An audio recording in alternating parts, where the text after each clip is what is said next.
சட்டம் மாறி வந்து மண்ணை முட்டும் காலில் சூழ்ந்து கைகள் தட்டும் வாழியவே தென்னவராட்சி திசைகள் எட்டும் நம்மவராற்றல் விண்ணை முட்டும் எட்டு திக்கும் முரசு கொட்டும் வாழியவே.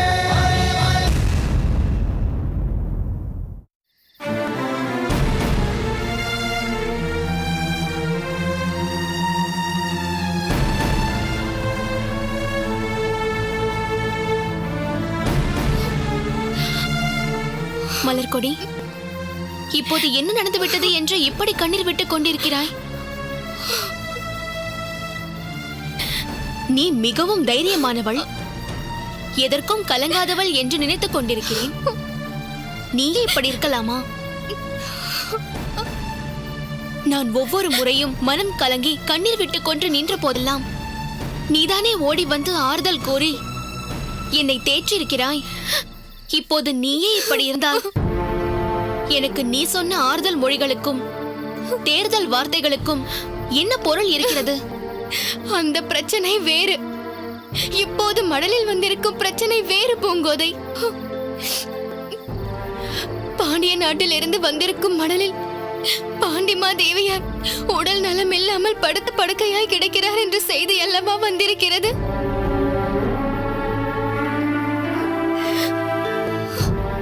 அதனால் என்ன மலர்கொடி? உலகத்தில் ஒருவருக்கு உடல் நலமில்லாமல் போவது ஒன்றும் அதிசயம் இல்லையே. நாம் ஒவ்வொருவரும் ஏதோ ஒரு கட்டத்தில் உடல் நலம் இல்லாமல் பாதிக்கப்படத்தானே செய்கிறோம். நீ இதற்காக இந்த அளவிற்கு கலங்கி போவாய் என்று தெரிந்திருந்தால் நான் இதை உன்னிடம் சொல்லி இருக்கவே மாட்டேன். உனக்கு இது தெரியாமல் இருக்கக்கூடாது என்பதற்காகத்தான் நான் உடனே சொன்னேன். தந்தையே, பாண்டிமா தேவியாரான பஞ்சவன்மா தேவியார் என்னிடம் எப்படி அன்பு காட்டினார் என்பதை தாங்கள் அறிந்திருந்தால் இப்படி பேச மாட்டீர்கள். அவர் அன்பின் சிகரம், பண்பின் வடிவம். தங்களையும் அன்னையாரையும் பிரிந்து செல்ல நேர்ந்த போது நான் எப்படி வருந்தினேன் என்பது தங்களுக்கு தெரியும் அல்லவா? எனக்கு எப்படி அம்மா தெரியாமல் போகும்?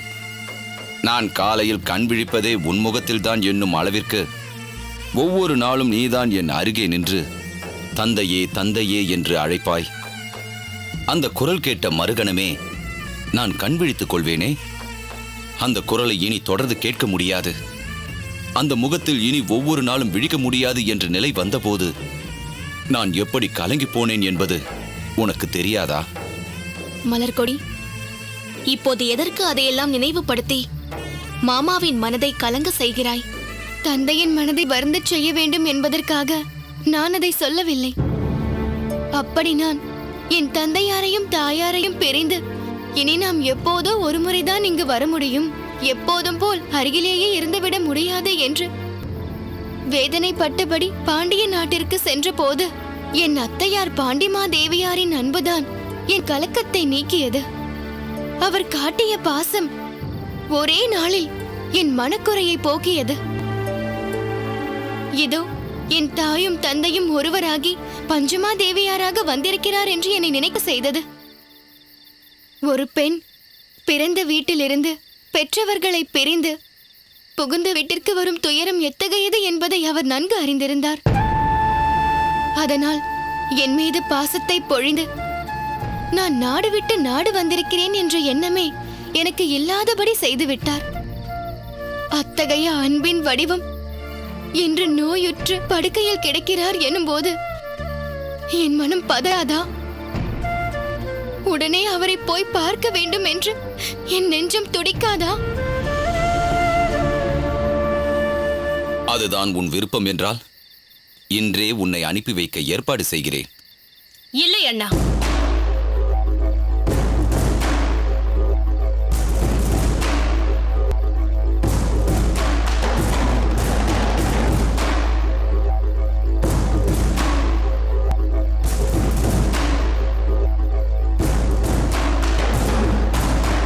இல்லை. மலர்கொடி இப்போது இங்கிருந்து போவது நல்லதல்ல. பாண்டிமா தேவியார் நோயுற்று கிடப்பதற்கு என்ன காரணம் என்று தங்களுக்கு தெரியாதா? அவர் சிறைப்பட்டிருக்கும் தன் மகன் இளம் வழுதியை நினைத்து வருந்தி வருந்தி அதனாலேயே அந்த நிலைக்கு ஆளாகிவிட்டார். இப்பொழுது மலர்கொடியும் இப்படி தன்னந்தனியாக அவர் முன் போய் நின்றால் நம் மருமகள் இப்படி தனிமரமாக நிற்கும் நிலை வந்துவிட்டதே என்று மேலும் அவர் வருத்தம் அதிகமாகிவிடாதா? மங்கம்மா, இந்த செய்தி உனக்கு எப்படி தெரிந்தது? ஏனண்ணா, தங்கள் சம்மந்தி குடும்பம் என் குடும்பம் அல்லவா? அவர்களுக்கு நேர்ந்திருக்கும் சங்கடத்தில் என் மனம் பாதிக்காதா? என் கணவர் உங்களுடன் இருக்கும் நேரத்தில் தானே அந்த மடல் வந்தது. அதை பற்றி அறிந்த நேரத்தில் அங்கிருந்த அனைவரிடம்தானே நீங்கள் சொன்னீர்கள். என் கணவர் இதை பற்றி என்னிடம் சொல்லாமல் இருப்பாரா? அதை கேட்ட மறுகணமே பூங்கோதை இங்கு ஓடி வந்து விட்டாள். நான் இந்த நேரத்தில் நாம் என்ன செய்யலாம் என்று யோசித்து அதை செய்வதற்காகத்தான் இப்பொழுது இங்கு வந்தேன். ஆனால் நீங்கள் நான் சொல்வதற்கு நேர்மாறாக மலர்கொடியை பாண்டிய நாட்டிற்கு அனுப்புவதை பற்றி பேசிக் கொண்டிருக்கிறீர்கள். மலர்கொடியை அனுப்புவதால் பாண்டிமா தேவியாரின் வருத்தம் அதிகமாகும் என்னும் உன் கருத்தை நானும் உணர்கிறேன். ஆனால் இந்த நேரத்தில் அதை தவிர வேறென்ன செய்ய முடியும்? ஏன், இந்த குடும்பத்தில் நானும் ஒருத்தி அல்லவா? தங்கள் தங்கை என்ற முறையில் பாண்டிமா தேவியாருக்கு ஆறுதல் சொல்லி அருகிலிருந்து பார்த்து கொள்ள நான் பாண்டிய நாட்டிற்கு போகிறேன்.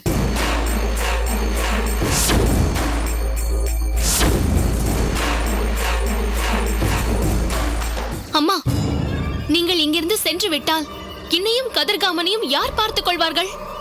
ஓ, நீங்கள் இருவரும் இப்பொழுது எனது பராமரிப்பில் தான் இருக்கிறீர்களா? இதை நான் நம்ப வேண்டுமா? இருவரும் அவரவர் விருப்பப்படிதானே சென்று கொண்டிருக்கிறீர்கள். அம்மா, அதாவது அவரவர் தேவையை நீங்களே பார்த்துக் கொள்கிறீர்கள், நான் எதுவும் செய்ய தேவையில்லை என்கிறேன். கதிர்காமன் இன்னும் சிறு பிள்ளைதானே. அதனால் என்ன? அக்கா என்ற முறையில் நீ அவனை பார்த்துக்கொள். உங்கள் இருவரையும் பார்த்துக் கொள்ளத்தான் உங்கள் தந்தை இருக்கிறாரே. இதையெல்லாம் பேசுவதற்கு இதுவா நேரம்? அண்ணா ஒரு தீர்மானத்திற்கு வருவதற்கு முன்னால் நீ குறுக்கிட்டு அதை தடுப்பதை போல் பேசுகிறாயே. அதனால் என்ன மங்கம்மா? இதை பற்றி இறுதியாக தீர்மானிக்க வேண்டியவன் நான் தானே. நான் உறுதியாகவே தீர்மானித்து விட்டேன்.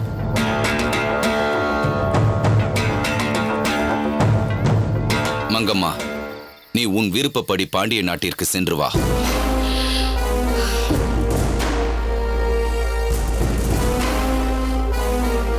என் சார்பாக நானே உன்னை அனுப்பியதாக சொல். தந்தையே, நீ எதுவும் சொல்ல வேண்டாம் மலர்கொடி. உன் அத்தையாரை நானே அழைத்து பாண்டிய நாட்டிற்கு சென்று வா என்று சொல்லியிருக்க வேண்டும். அந்த சிந்தனை கூட வராத அளவிற்கு நான் பிரச்சனைகளில் அகப்பட்டுக் கொண்டிருக்கிறேன். அதனால் உன் அத்தையே வந்து கேட்கும் நிலை வந்துவிட்டது. அதனால் என்ன அண்ணா? சிறு வயது முதல் எனக்கு அது வேண்டும் இது வேண்டும் என்று நான் தானே உங்களிடம் வந்து கேட்பேன். எது வேண்டுமென்றாலும் இல்லை என்று நீங்கள் மறுத்ததே கிடையாதே. அதேபோல் இதையும் நீங்கள் ஏற்றுக்கொள்வீர்கள் என்பது எனக்கு தெரியும். இவர்களுக்கு எப்படி இதெல்லாம் புரியும்? அண்ணா, நான் புறப்படுவதற்கு தயாராகிறேன். பூங்கோதை, வா, என் பயணத்திற்கு வேண்டியதை எடுத்துக்கொடு. மலர்கொடி, நீ தைரியமாக இரம்மா. இந்த அத்தை சென்று உன் அத்தையாரை சந்தித்து உன் நிலையை நான் கூறுகிறேன். அவர்கள் நிலை பற்றியும் உனக்கு நான் செய்தி அனுப்புகிறேன். வரட்டுமா? வருகிறேன் அண்ணா. வா. வருகிறேன் மலர்கொடி, வருகிறேன் மாமா.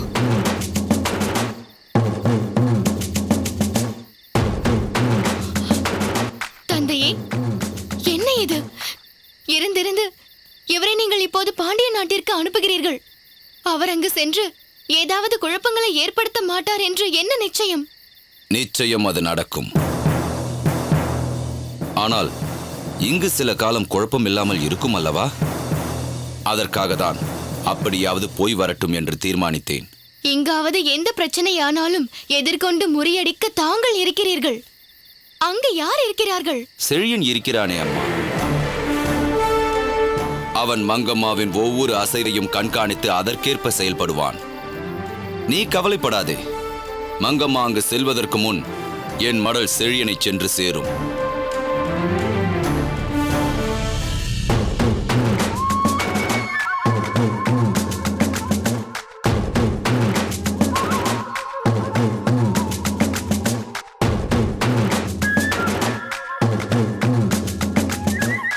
என்ன பூங்கோதை, ஏதோ குழப்பத்தோடு அமர்ந்து கொண்டிருக்கிறாய்? குழப்பமாகத்தான் இருக்கிறது.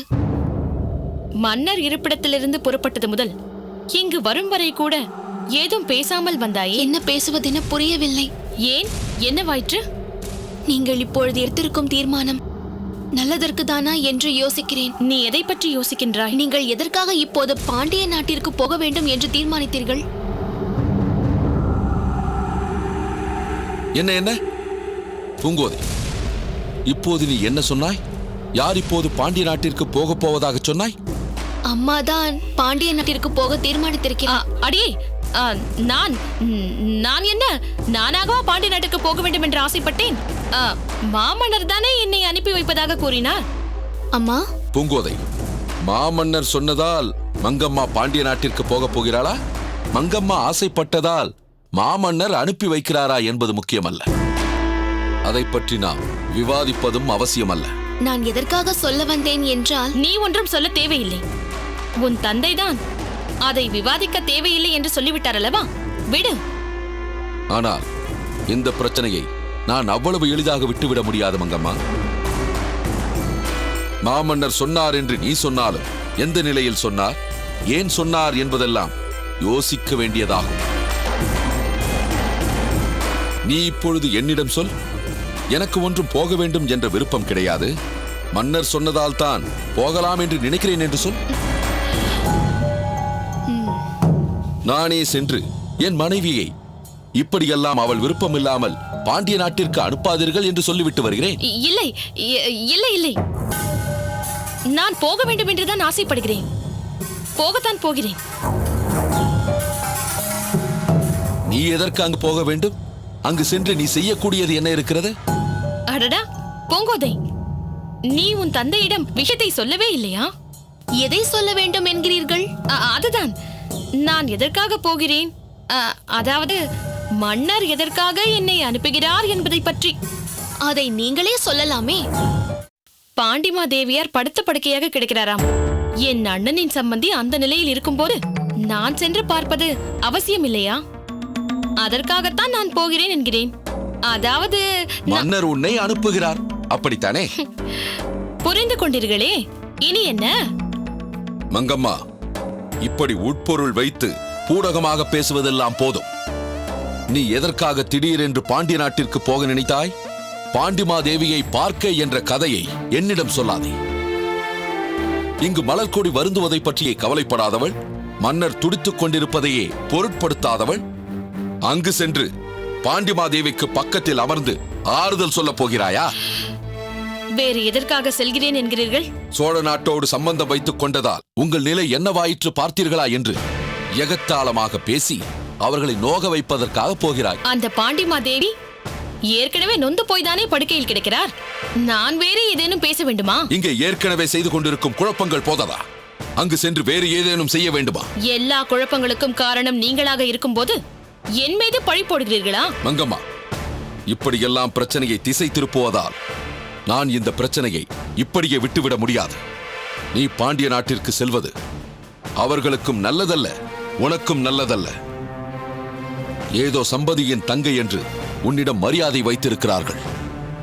அதை வீணாக்கிக் கொள்வதற்காகவா இப்பொழுது அங்கே போகிறேன் என்கிறாய்? உன் சுயரூபம் அவர்களுக்கு தெரிந்து உன்னை வெறுக்கும் நிலையை ஏற்படுத்திக் கொள்ளாதே. உன்னை பற்றி அணுவணுவாக தெரிந்து செழியன் அங்கு இருக்கிறான். நீ பாண்டிய நாட்டிற்கு எப்படி சென்றாலும் சரி, யாருக்காக சென்றாலும் சரி, செழியன் கண்களில் இருந்து நீ தப்பிக்க முடியாது. அவனை மீறி எதுவும் செய்துவிட முடியாது. அதையும் பார்த்து விடுகிறேன். நீங்கள் இவ்வளவு சொன்ன பிறகு நான் இதை இத்தோடு விட்டு விடுவேன் என்று நினைத்தீர்களா? பாண்டிய நாட்டிற்கு நான் எதற்காக செல்கிறேன் என்பது வேறு விஷயம். அதை நான் உங்களிடம் சொல்லப் போவதில்லை. ஆனால் இப்பொழுது நீங்கள் சொன்னீர்களே செழியனை பற்றி, என் விஷயத்தில் அவன் தலையிட்டால் அதனால் அவனுக்கு என்ன நேரும் என்பதை நான் சொல்ல தேவையில்லை. பாண்டிய நாட்டு ஒற்றர்கள் வந்து உங்களுக்கு சொல்வார்கள்.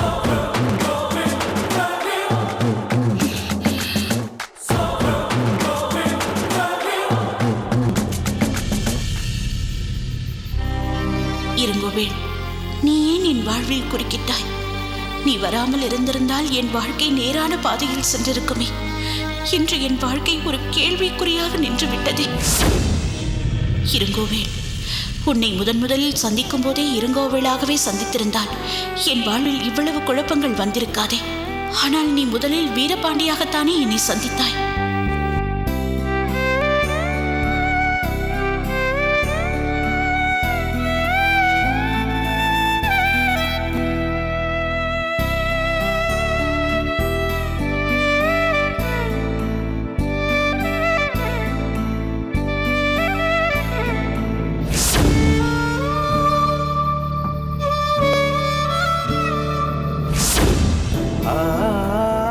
உன் மார்பில் நான் சாய்ந்திருந்த நேரம் போவதே தெரியாமல் விடிய விடிய பேசிக்கொண்டிருந்த இரவுகள், இரவும் இருட்டும் தந்த துணிச்சலில் ஒருவரை ஒருவர் தழுவி கிடந்த கோலங்கள்.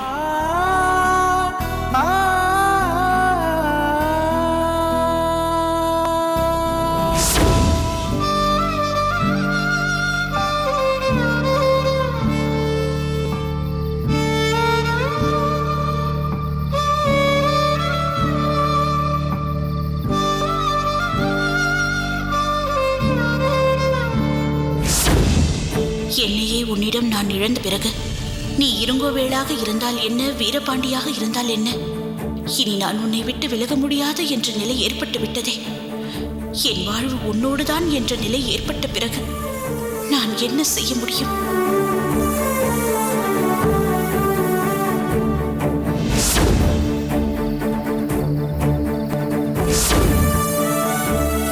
நீ என்னை நம்ப வைத்து உன் வசப்படுத்தி கொண்டது போல் நான் உன்னை நம்ப வைத்து உனக்கு மனைவியாக சகல அதிகாரங்களோடும் உரிமையோடும் உள்ளே நுழைந்தேன்.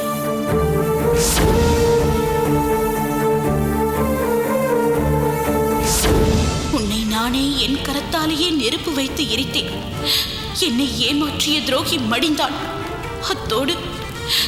அத்தோடு என் அருமை காதலன் எனக்குள்ளே அவன் இருக்கிறான், அவனுக்குள்ளே நான் இருக்கிறேன் எனும்படி என்னோடு வாழ்ந்த என் வீரபாண்டியும் மாண்டு விட்டான்.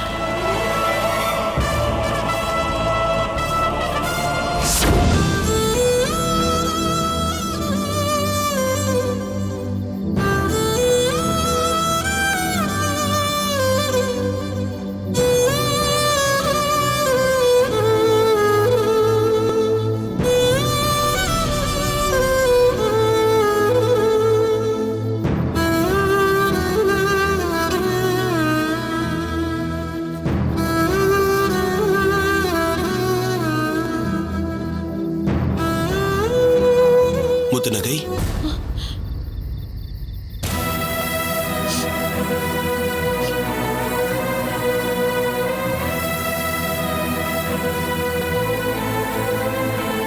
முத்துநகை, என்னவாயிற்று? ஏன் இப்படி இருக்கிறாய்? ஆம், அது ஒன்றும் இல்லை. என் மனம் சரியில்லை, அவ்வளவுதான். ஏன் இப்படி சொல்கிறாய்? நாம் நினைத்தபடி எல்லாமே நல்லபடியாகத்தானே நடந்து கொண்டிருக்கிறது.